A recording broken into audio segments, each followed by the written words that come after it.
Previously on Rome, the rise and fall of an empire. After a decade of barbarian terror, the empire's brilliant general Marius grabs the reins of power, turning Rome's volunteer militia into the greatest fighting force the world has ever known. Now, at the center of the Republic, a deadly revolt is brewing. The bloody death of a gladiator slave is the ultimate spectator sport. By the 1st century BC, it's no longer a game, and the slaves explode in rebellion against their masters. Their leader, history remembers as Spartacus.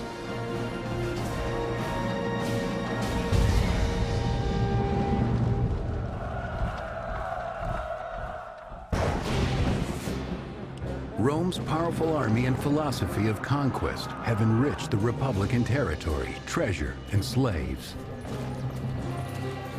Captured on the battlefield or in conquered towns, the slaves become a commodity.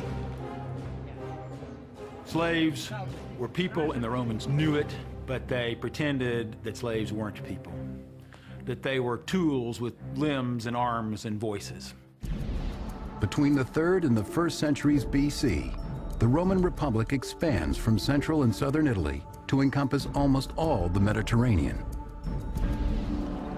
And so the slave markets fill, and eager buyers pick over the merchandise. If 30% of the population of the Italian peninsula was enslaved in the 1st century BC, that would be roughly equivalent with the number of slaves that there were in the American South on a per capita basis, where it's true that probably 35% of the population was enslaved in, say, the 1850s. Slaves could be born into slavery. They could be sold into slavery from foreign countries. Slaves could be captured in war. So there was a great variety of both of the ways that people got to be slaves, and also a great variety in the way that people lived as slaves. 1st century Roman landowner Columella gives buying advice. My first warning is not to appoint a farm manager from the kind of slaves who please with their bodies. Rather, you must select a man who from childhood has been made hard by field work and who has been proven by experience. Not all slaves are destined for field work. The strongest are reserved for sport, to train for the arena as gladiators. These gladiators were very much professionals. They had professional trainers called lanistae who would prod them on just the way a football coach prods on his men, his team, to perform at their very best. They're rented out for people to put into shows, or they're sold to the person who's going to put on the show. They tend to be regarded in this way as being the lowest of the low, people whose bodies are at the disposal of others. Gladiators could be either the top professional fighters in the most expensive entertainment of the time, or they could sometimes be condemned criminals forced to fight. Like championship boxers today, they would train really hard in a very dangerous sport, and then they would only fight a couple of times a year, because they were, of course, very expensive. Most of the gladiators' names will be lost to history, but posterity will record the feats of 2 of these men. One named Crixus, and the other Spartacus, a man born to lead. Spartacus was a foreigner, he wasn't a Roman, but he had served in the Roman army. But then something happened. We don't know whether he deserted, that's what some people say, or whether he was thrown out. Some stories are that he then became a very successful bandit on the highways. But eventually he was captured and forced to become a gladiator by the Roman authorities. Whether against his will, we can't say, but most likely he hated it. 2nd century biographer Plutarch. Spartacus not only possessed great spirit and bodily strength, but he was more intelligent and nobler than his fate. Whatever twist of fate brought Spartacus to slavery, it's clear he will not accept it idly. And Crixus will share his destiny.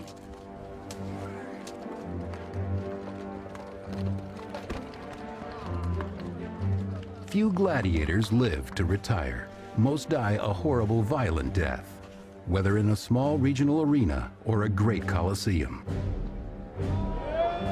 Sometimes the crowd is asked to choose the weapons, relishing the violence to come. People were prepared to witness other human beings engaged in mortal combat before their very eyes, and this was tremendously exciting for them. By the late Republic, already people are becoming heroes for becoming gladiators, and they're able to attain some measure of status, at least some measure of popularity with the masses because of their abilities as fighters. By the luck of the draw, the gladiators learn who among them will be the first to die.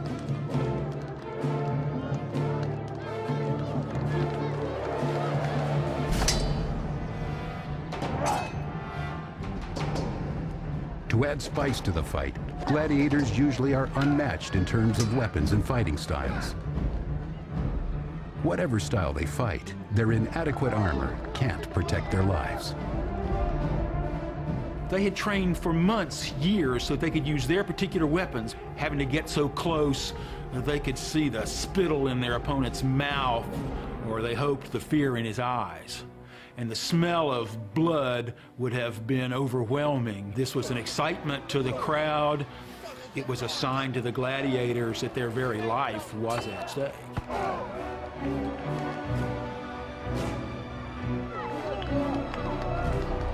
It's like a terrible dance of death for the pleasure of the crowd.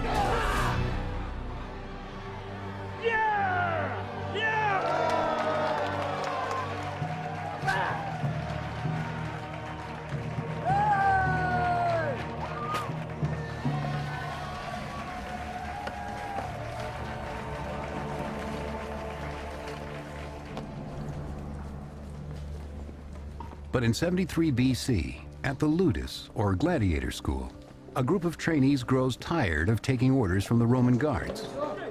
They decide that if death awaits them, it will not find them in the arena. Abused and angry, they conspire to put their lives and their training on the line to change their fates.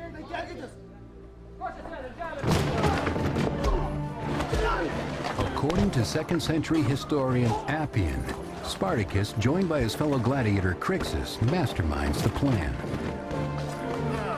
He persuaded about 70 of the enslaved men to risk a break for freedom rather than to allow themselves to be put on display for the entertainment of others.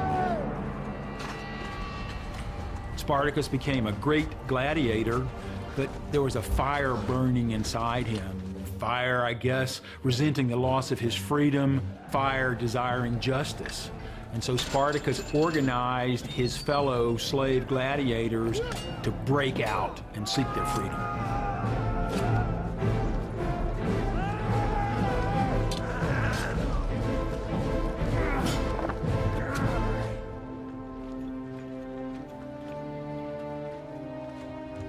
The local militia, unused to combat, are wary of the rebels they hunt. They've seen them in the arena. They know the kind of men they're facing.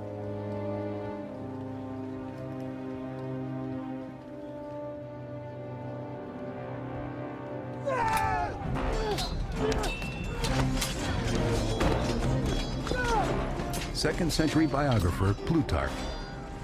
The gladiators repelled those who were coming out of the city of Capua and seized from them many weapons that were more suitable for warfare.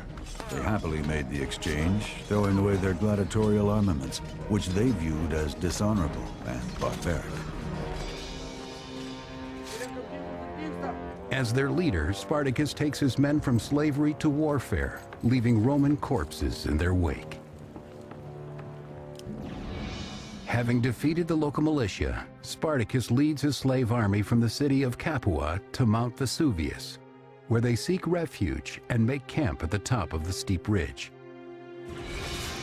Spartacus, along with his co-conspirator Crixus, have slipped the grasp of Roman authorities.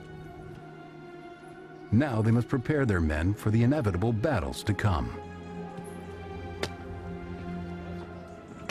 Spartacus had the personal glow and the strength that would make people want to follow him, even on this dangerous escape from the gladiator school jail. Mount Vesuvius was an active volcano. It was a dangerous place to hide out, but Spartacus knew that he and his escaped gladiators could find a position on Mount Vesuvius to organize and plan. But a messenger comes to warn Spartacus that the Romans are setting up camp below to seal them in. The Senate has sent in Commander Clodius Glaber to corner the rebels and halt the rebellion. He managed to push Spartacus and his sort of nascent group of rebels up onto the mountain into what seemed like a tight spot. And therefore, Clodius Glaber assumed he wasn't going to have any trouble crushing them on Mount Vesuvius. Plutarch chronicles the plan. Clodius ordered his soldiers to guard the one narrow and difficult access road that led up the mountain. All the other parts of the mountain were formed of steep precipices and could not be traveled. Spartacus and the escaped slaves' only way down is now blocked off. The siege has begun. In 73 BC, Spartacus and his comrade Crixus refuse to die in the gladiator ring. Together they lead a slave rebellion. But now the outlaws are trapped on southern Italy's Mount Vesuvius by Clodius, a Roman officer. High on the mountain, Spartacus and his men plot their brilliant escape, as chronicled in the 2nd century by Plutarch. The slaves cut off the useful parts of the vines and wove ladders out of them. They were strong and long enough so that when they were fastened at the top of the cliffs, they reached down as far as the level plain at the foot of the mountains. One of the things that's very interesting about the early phase of Spartacus's revolt is how he seems to know the terrain much better than anybody else does. Now, in part, this can be because herdsmen and other people who know the area around Vesuvius are joining in, they're sympathetic. The slaves who joined Spartacus and his group from the countryside were probably, in the beginning, mostly the herdsmen, who were these slaves living independent who already had weapons and were in top physical condition, who became then the soldiers for this gladiator-led army. Spartacus and his ever-growing legion are able to rappel down the cliff, landing just beyond Clodius's camp. Down below, the Romans underestimate the slaves' resolve. You've got to realize that the people who are chasing them look more like the Keystone Cops than Caesar's legions. These are guys who are not part of the regular military establishment. They're being led out by officers who aren't very good officers, who probably have very little knowledge themselves of the countryside because it's the area where they send their slaves. The Romans vastly outnumber the renegades, but the slaves' bold plot is a testament to their ingenuity, desperation, and their hatred of their Roman oppressors. And to the ultimate disgrace of the Roman army, these thousands of Roman soldiers and their commander are routed by this small band of gladiators who had attacked them from behind by climbing down the cliff on their ropes woven from vines.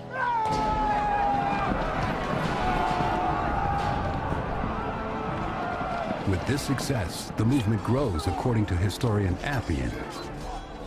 Many fugitive slaves and even some free men from the surrounding countryside came to this place to join Spartacus. They began to stage bandit raids on nearby settlements. Since Spartacus divided the profits of his raiding into equal shares, he soon attracted a very large number of followers. The one group that Spartacus did not accept into his rebel band were deserters from the Roman army, which may seem odd, and yet it makes perfectly good sense. These people were precisely the ones who had chickened out.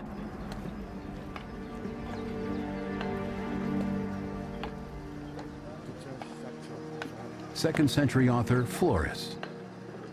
The daily arrival of new recruits formed themselves into a regular army. They made rough shields out of branches covered with animal hides, and swords and spears by melting down and recasting their shackles from the slave barracks.